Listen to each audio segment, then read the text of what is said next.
Hello everybody and welcome back to Let's Play Pokemon Yellow. Just a little side note, sorry if I still sound a little stuffed up. I am still trying to get over the sickness I currently inhabit, but we should be fine. We should be good enough to record, so let's do it. So I left off here in the middle of Celadon City. In the last episode we failed at defeating Erika twice. So first things first, I did defeat all of the trainers in her gym. Pretty much just trucked through him with McLeod, got him up to level 28. So that's that. I really didn't need to use anybody else. So anyway, we're going to come to the west of Cerulean City here. And as you'll see, there's a Pokemon blocking our way. A sleeping Pokemon blocks the way. Nothing we can do about that right now.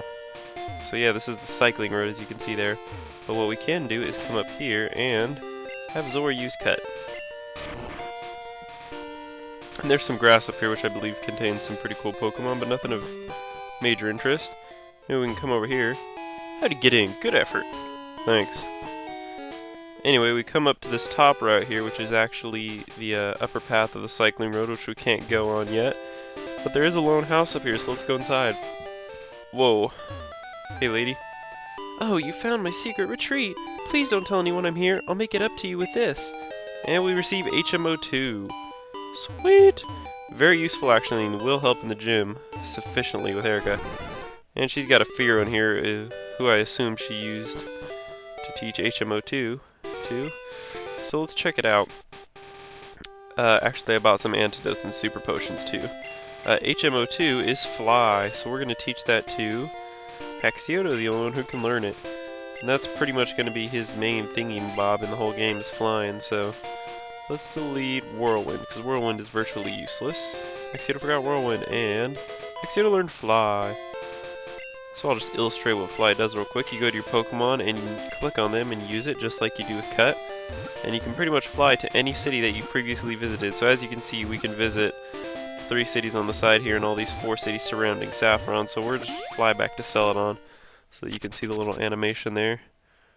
So that's kind of cool. Very useful, actually. Much better than having to walk everywhere. So, there you go. But anyway, Fly is the first flying type move that Haxeotto has actually learned, believe it or not. Gust should be flying type, but it's not in this game, sadly. So, grass Pokemon are actually weak to flying type moves, so this will help a tremendous amount in this gym, believe it or not. Even more so than McLeod's fire type attacks, almost. But we'll get to that in a second, right here. So we're going to go fight Erika now, and this time we will win, without a shadow of a doubt. So let's go inside, and just to show you that I did beat all the trainers, we'll walk right up in their faces. Yeah, they don't do anything now. They got pwned. Alright, Zora, use Cut one more time. Alright, and to fight Erika, actually I'm not going to send out McLeod first. I'm going to keep him on the back burner for her stronger Pokemon. Oops, no, we don't want to see your stats, Haxeotto. We know you're a beast. We're actually going to switch him out in front.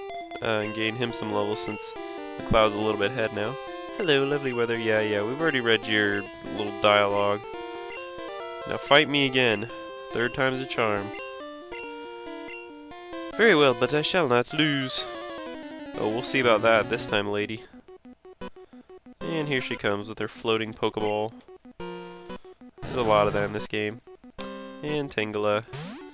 So annoying he is. Alright, so let's use Fly.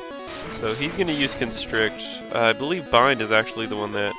Yeah, Bind is the annoying one that won't let us fly. If he uses that, we won't be able to fly because the attack will be continuing and we won't be able to attack. But if he uses Constrict, we're okay, so... Tangela is actually a bit problematic. And Fly is a 2-turn move. For 1 turn you fly in the air and you can't be hit by most attacks. Moves like Swift and Thunder will still hit if the accuracy is right, but most moves will fly harmlessly below you. And then on the 2nd turn, he attacks. Alright, so he's going to use Bind now. That's a bit annoying. So we're just going to have to wait that out. Yeah, we can't move, blah, blah, blah. But he would have to do it quite a bit number of times to actually kill us, so... Well... There I go! Jinxing it. Just jinxing it, man.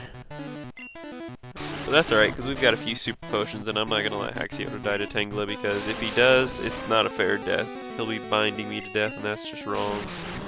Okay, you're going to have to stop here in a second, buddy, or I'm going to have to kill you. anyways, while we're waiting for this guy to stop binding, I just watched Inception a few hours ago, and man, that movie was awesome! It was actually a really, really good movie. One of those movies that requires you to think a little bit, and I actually like that. Alright, we're gonna use a super potion here while we can. But anyway, yeah, really good movie. If you guys haven't seen it yet, go watch it. I entice you to watch it. Awesome movie. Really good stuff. And it's... oh, come on. You and your bind, fool. Alright, stop it. Yay! Alright, we might actually get to kill him now. Now, I actually fought her a practice time before I started this recording just to make sure I could actually beat her. And I got 2 of her Pokemon into the low red, and she didn't use the super potion, so it seems pretty random when she'll use it. Alright, Haxeotto grew to 26, and she's about to send in Weeping Bell. Or Weepin' Bell. I believe we can take care of Weepin' Bell pretty easily with Haxeotto, because his fly attack actually does a lot more damage to Weepin' Bell than it does to Tangela, because of Weepin' Bell's dual type. He shouldn't kill us with acid here. It's a pretty strong poison type attack, by the way. Oh, you bastard! I can't believe he killed him. That should not have killed him. Oh well. I guess we'll have to leave it to McLeod. But anyway, yeah, in the last episode I was being stupid and not thinking and trying to poison the Weepin' Bell, who's obviously a poison type. Guess I just wasn't thinking. It's probably stinking. But you know. Alright, McLeod grows to 29. Great, like he needed that. Oh well. And Chili's about to send out her last Pokemon, Gloom, who is quite annoying. This Pokemon will try to poison you.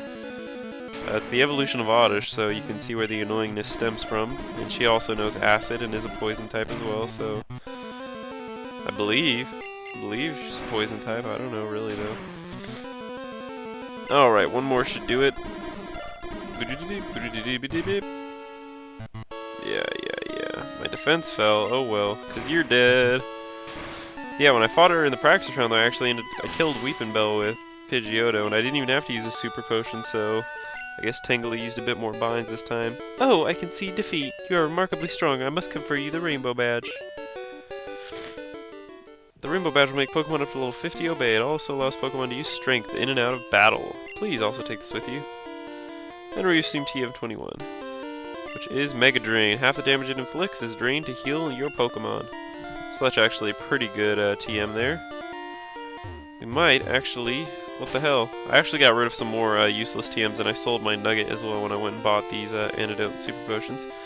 We might as well teach Mega Drain right now to Zor, because it's actually a really good move. Like it said, it'll damage them, and half the damage it inflicts will be restored to your HP, so...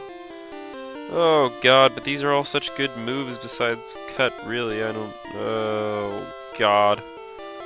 Well, Leech Seed generally does the same thing, it just... let's get rid of Poison Powder. It's not really super useful. It's just, you know, each of those moves is used... damn it, I really need to Cut to get out of here. Come on.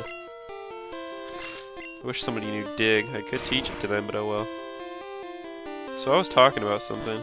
Yeah, I don't know. Anyway, I defeated Weepin' Bell with Haxeotto last time in the practice battle, so...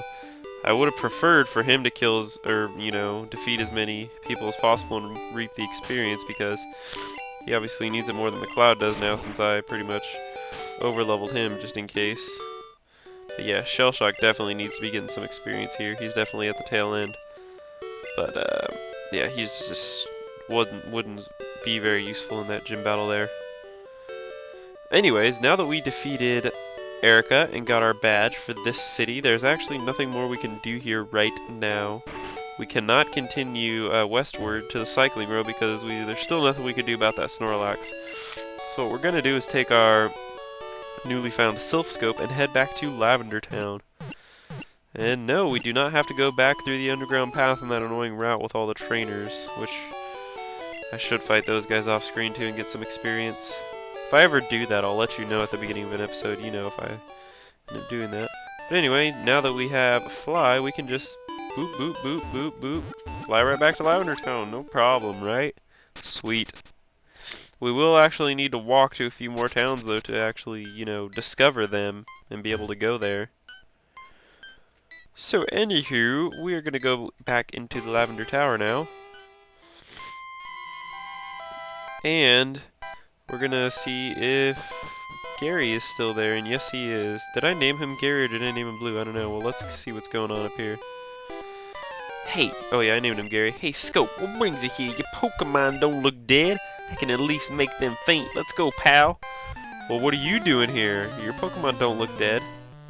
And actually, an interesting thing to note is when you do face him here, the previous time you face him, he actually has Eradicate on his team. And when you come here and face him, that Eradicate is no longer on his team. Or maybe it's a Rattata, and he doesn't have it for the rest of the game. So, much speculation is, you know, said that that Eradicate actually died, and he's here honoring that, and he kind of doesn't, you know, changes the subject quickly. But yeah, interesting little thing to think about there. Anyways, we're going to fight his Fury here. Shell Shock doesn't necessarily have the advantage, but we do have Ice Beam, which is super effective against flying types. So yeah, his looks like his Spearow finally evolved into its final form, which is Fearow, which is actually a really good Pokemon. So, you know, that's cool. Alright, Shell Shock grows to 24. Yeah, boy. And he's gonna learn Bite. Yeah, we'll learn Bite. Bite is a good move. Oh, Lord. Let's get rid of Water Gun because Bubble Beam is superior. So, Bite is a normal type move in this game, right? Because, yeah, Dark type obviously doesn't exist. But I believe it still causes flinching. Oh yeah, we'll keep out Shell Shock for Vulpix. Yeah, it's normal type in this game. So let's go with Bubble Beam. Oh yeah! Yeah, I believe Vulpix is a new Pokemon on his team. Ha ha, unaffected. So pretty much if you just type match here, Gary still isn't that tough. That's pretty much all you ever gotta do against this guy. So Magnemite, now would be our time to change. We don't have any ground type Pokemon, or we haven't taught Dig to anybody, so we'll just pretty much go with the regular Pokemons here. Let's go with Haxeotto would be a bad choice, but maybe Pikachu can do some damage. Electric against electric, why not? We out-level this fool. Let's go with Slam. Won't do much, but that's a good damage. In Generation 2 and onwards, when he's Steel type, you know, normal type attacks do literally nothing to this guy, so it's good to see this happening. I wish Gary had his own battle music. I wish there was rival music in this game for, you know, each rival encounter. Yeah, not to spoil anything, but yeah, I don't believe Gary ever uses any healing items, so that's refreshing. Alright, Denzi, you need to gain a level. Sandshrew? Yeah, we'll switch. Seems Shell Shock is prime time to eliminate a lot of this guy's Pokemon. That's 2 Pokemon with 1 weakness, Gary. You're lagging. Lagging, buddy. Uber Deflective. 1-hit KO! Well, speaking of 1-hit KO, I did get rid of the Horn Drill TM2. Nobody could learn it, and it just seemed kind of useless, so, you know, nicked that.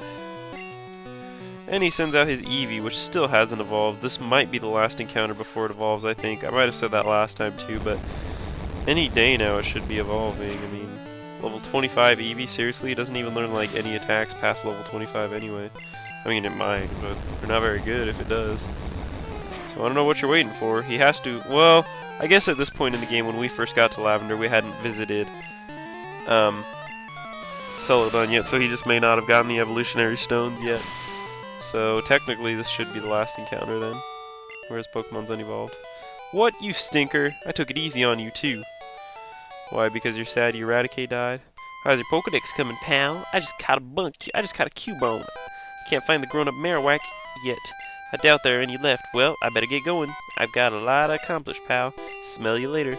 For some reason I was just having real trouble now I'm having trouble speaking, but I was having trouble reading his text there. Getting a little too anxious, I guess. So anyway, that guy right there won't battle you, but as we continue through the rest of the tower, we will now have random encounters. And these guys in their little suits, or in their little outfits, will actually try to battle us, so... Now with the Silph Scope, we can see that the Pokemon in here are actually Pokemon. So we've got Ghastly here, who is actually a cool Pokemon. I was thinking of putting him on my team, kind of, because he's cool. He evolves into Haunter, and then you can use the you trade him, and he evolves then into Gengar. I actually like Haunter a lot better. He looks cooler in my opinion. And you can actually find Haunters in this place, as well as Cubone's, the one that Gary was talking about, but can't find Gengars, obviously. So we're going to try to avoid as many of these guys as possible right now, just for the sheer fact that there's something a few floors up in this place that I want to get to before I start battling people. Because if you start battling these guys now, you're going to need to go heal and leave all the way through the building and come all the way back and deal with all the random encounters again. So unless they're guarding a really good item, I'm pretty much going to skip them. Like this guy, I don't think we can avoid. Let's see, who do we got out? Shell Shock, yeah. Okay, anyways, we're at about 15 minutes though, guys, so I will end the episode off here. Until next time, yeah. Until next time, I'll see you later where we'll continue through the tower. Bye, guys.